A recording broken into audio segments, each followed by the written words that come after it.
balanço deste encontro e de todos os outros, visto que este é o derradeiro. Foi um encontro bastante útil, eu acho. Não é que não exista uma percepção pública daquilo que são as apreciações genéricas que quer o PSD, quer a CGTP têm relativamente à situação atual e às perspectivas da economia portuguesa para 2017 e daquilo que é o Orçamento de Estado. Mas, independentemente disso, foi uma troca de impressões esclarecedora a diversos títulos, quer no que respeita a questões ligadas com a sustentabilidade da segurança social, quer quanto àquilo que são as previsões de médio prazo de evolução da nossa situação económica e social. Não falarei, evidentemente, em nome da CGTP, como devem calcular.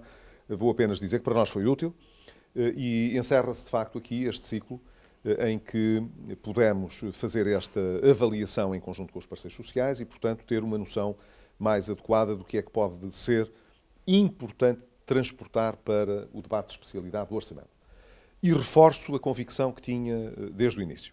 Quer dizer, nós precisamos de aproveitar esta oportunidade para fazer uma discussão séria sobre aquilo que são as condições de sustentabilidade da segurança social e do sistema previdencial, nomeadamente de pensões. Há hoje um desequilíbrio que já é claro e parece-nos que esse desequilíbrio se tenderá a acumular se nós não atuarmos com alguma rapidez.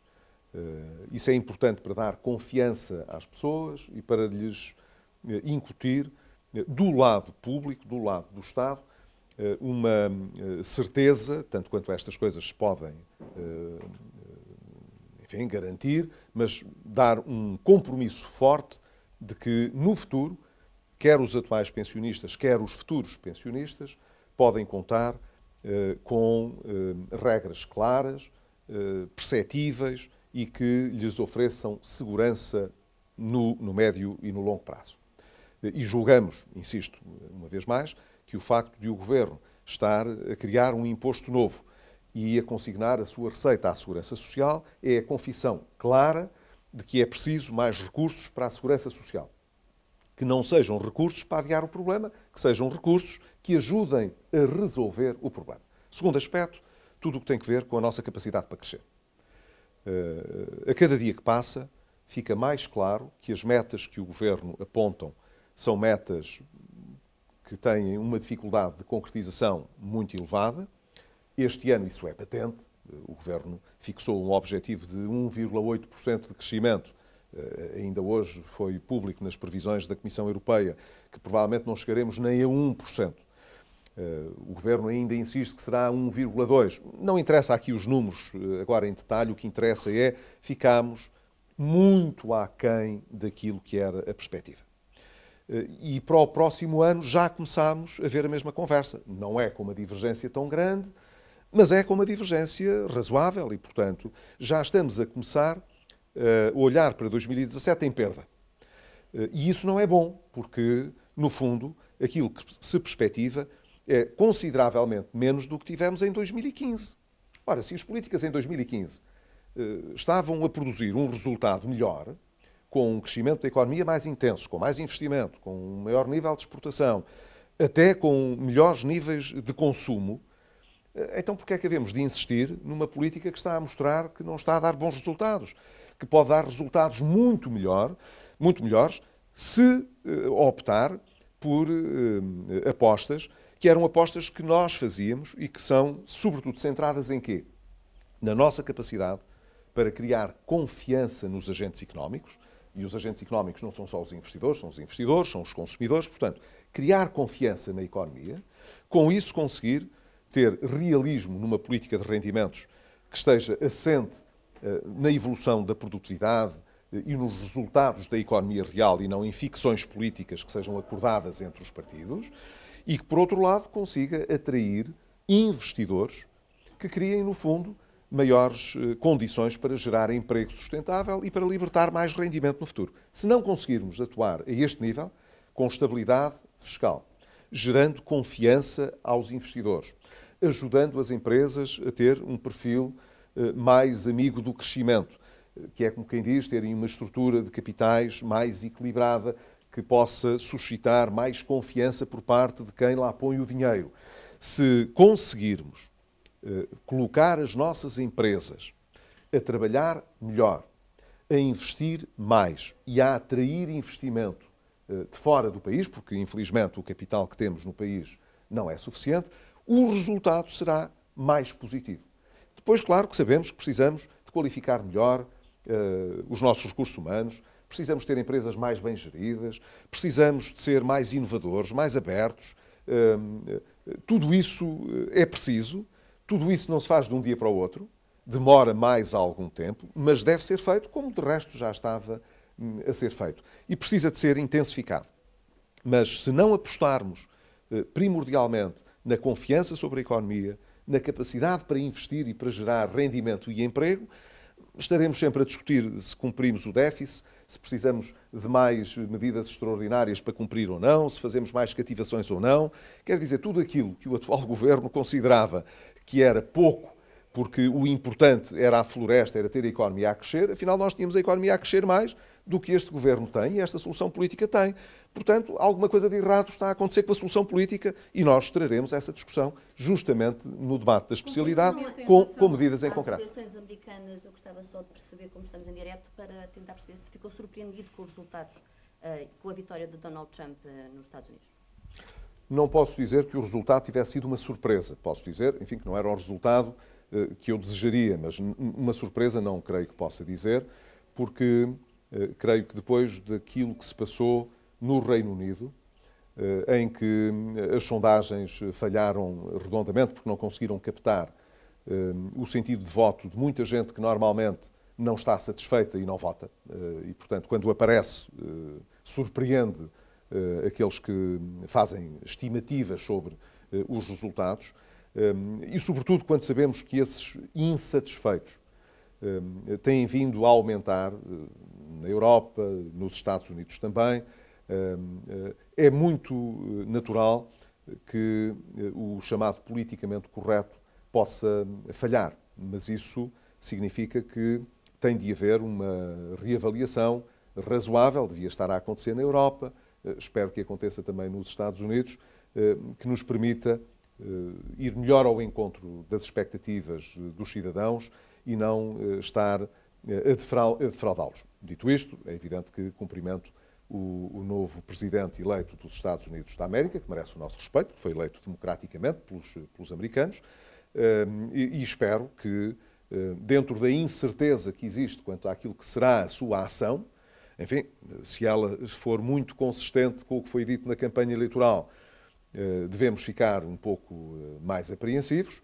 Se ela se distanciar um pouco daquilo que foi o tom da campanha eleitoral, talvez as coisas não corram tão mal quanto se espera, mas, sobretudo, aquilo que eu posso desejar é que o caminho para o futuro não seja um caminho, como dá a entender a campanha eleitoral, de fechamento, de proteccionismo, de olhar para o umbigo, de achar que conseguimos voltar aos bons velhos tempos em que existia um emprego para a vida, em que não havia globalização nenhuma, em que as pessoas achavam que o seu mundo ia durar eternamente, porque esse mundo já não existe.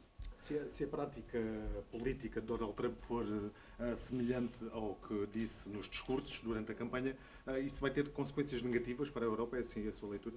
Que impacto é que pode ter? Repare, ainda não tinha havido um resultado nas eleições norte-americanas e já na Europa se sentem ventos muito parecidos.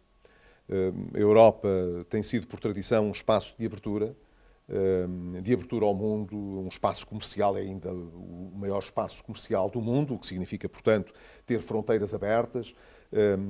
E já se dizia que, quer com o Canadá, quer sobretudo com os Estados Unidos, que estes novos acordos comerciais de nova geração deviam ser olhados com desconfiança. E, portanto, há muitas correntes semelhantes àquela que tem dominado as atenções internacionais, quer no Reino Unido, quer nos Estados Unidos da América, que também estão presentes na Europa.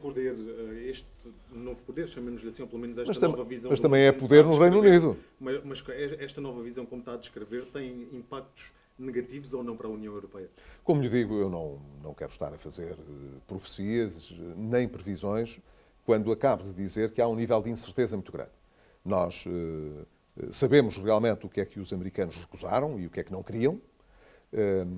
Aquilo que escolheram é, em grande medida, uma incerteza, porque aquilo que temos para nos guiar é aquilo que foi dito durante a campanha, na medida em que não há uma tradição do próprio presidente eleito que nos possa dar uma indicação de qual vai ser o seu comportamento. Portanto, teremos de aguardar para ver. Sabemos que ele foi eleito democraticamente, sabemos que ele tem um programa que anunciou que é um programa de maior fechamento da economia americana, de maior protecionismo, de certa maneira, de maior fechamento da própria sociedade também, e isso não é uma coisa que nos agrade, embora, do ponto de vista prático, houvesse muitos elementos parecidos com este, que estiveram presentes também no discurso político da candidata que perdeu as eleições, que apontavam para caminhos, para resultados que tinham, de certa maneira, esta configuração e este perfil. E, desse ponto de vista, não é um resultado entusiasmante, evidentemente. Espero que a prática se distancie disso, porque não creio que nós fiquemos todos melhor, os Estados Unidos, a Europa e o mundo, se as políticas forem no sentido do fechamento económico, do protecionismo. Isso já no passado aconteceu no mundo, aconteceu em particular na Europa, não deu bom resultado, nem do ponto de vista político, nem do ponto de vista económico e social. De uma forma mais concreta, como é que avalia as previsões europeias, nomeadamente relativamente ao crescimento económico? As perspectivas que foram hoje apresentadas são muito cruas e não se distanciam muito daquilo que outras previsões têm apontado. São previsões que apontam para um crescimento medíocre este ano, bastante pior do que aquele que o Governo espera. Veremos se confirmam ou não, são apenas previsões, mas são, como digo, consistentes com muitas outras que têm aparecido. Relativamente aos dados mais relevantes, seja quanto ao déficit público, seja quanto à dívida pública, também não estão de acordo com aquilo que são as previsões do Governo, antes pelo contrário. A previsão é que o déficit seja superior àquele que o Governo tem anunciado como meta e superior para o ano, o mesmo para a dívida pública, o que significa que vamos andar a pagar mais dinheiro em impostos para pagar juros da dívida, quando aquilo que se desejava era exatamente o contrário. Sabemos também que, em termos, digamos, estruturais, aquilo que se pode chamar a saúde intrínseca da economia, independentemente do ciclo económico que se está a viver, se terá deteriorado este ano face ao ano anterior, e não se espera que isso se altere para o próximo ano, que é um bocadinho aquilo que nós temos dito em face dos números que são conhecidos e daquilo que é o relatório que o Governo apresentou no Orçamento de Estado e os quadros complementares que forneceu. Portanto, não são boas notícias, ao contrário daquilo que soubemos hoje sobre o emprego. Aí sim são boas notícias. O emprego teve, no terceiro trimestre, uma evolução favorável, muito próxima daquela que teve no ano anterior. Digo eu, ainda muito embalado pelo ano anterior, porque há uma certa inércia nestas matérias, quer do ponto de vista do crescimento da economia, quer do ponto de vista do emprego, mas o emprego sobretudo. O emprego diz-nos sempre mais aquilo que se passou do que propriamente aquilo que se vai passar. Até este terceiro trimestre, a ideia que tínhamos era que a criação de novo emprego estava muito aquém daquilo que estava a acontecer há um ano atrás.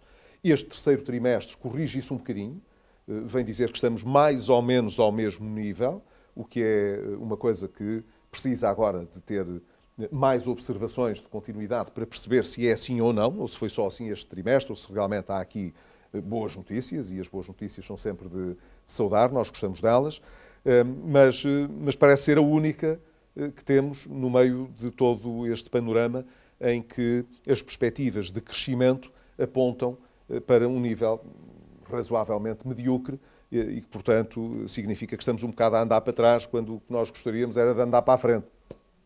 Queria só perguntar-lhe, a extra encontro da CGTP e extra previsões da Comissão Europeia, nós temos uma sondagem hoje que coloca um duelo com o Primeiro-Ministro e coloca também Rui Rio com um duelo com o atual Primeiro-Ministro, que dá uma derrota aos dois, tanto ao Sr. Touro como ao Dr. Rui Rio, mas dá uma vantagem a António Costa, mas em relação a Rui Rio é muito mais baixa a diferença.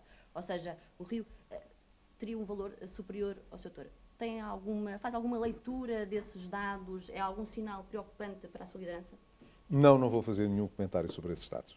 Muito obrigado. Só mais uma, desculpe, só mais uma questão. Tem de ser mesmo uma última, está bem? Pode avançar mais concretamente sobre algumas propostas que tenciona apresentar no Orçamento de Estado? Eu creio que essa foi a primeira pergunta e eu respondi não, ainda não vou materializar essas propostas. Julgo que já fui bastante direto quanto às áreas sobre que elas incidem. Ainda há dias falei também e juntei o que tem que ver com a Lei das Finanças Locais e com um novo quadro que possa existir para atribuições e competências das autarquias, que deveriam estar clarificadas ainda antes das eleições locais. Portanto, eu acho que já dei uma indicação até bastante diversificada de quais são as áreas em que pensamos intervir. Iremos agora trabalhar em concreto, finalizar essas propostas e, à medida que elas forem ficando prontas, iremos dando conta delas. Não há aqui, portanto, nenhum concurso, nenhuma pressa particular. Elas terão de ser apresentadas até dia 17 ou 18, confesso que não fixei, no Parlamento, mas é natural que vão sendo conhecidas um bocadinho antes. O âmbito delas é este que eu já aqui descrevi e que, portanto, não surpreenderá ninguém, acho eu. Obrigado. Obrigada.